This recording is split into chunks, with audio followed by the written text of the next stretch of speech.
একটা ছোট office. Interview দিতে এসেছে অনেক মানুষ।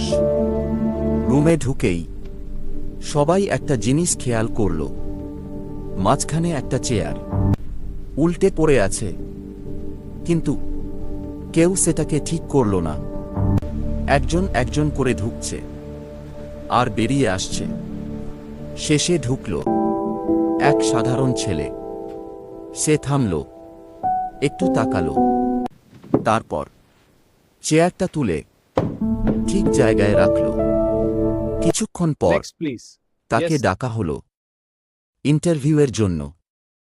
আমরা দেখছিলাম কে নিজের কাজ না হলেও দায়িত্ব নেয়। Welcome to the team. কিছু সময় পরে সে বেরিয়ে এলো, মুখে একটা ছোট হাসি। বাইরে এখনো লাইন দাঁড়িয়ে আছে, কিন্তু কেউ জানে না ইন্টারভিউ তো তারা আগেই দিয়ে ফেলেছে।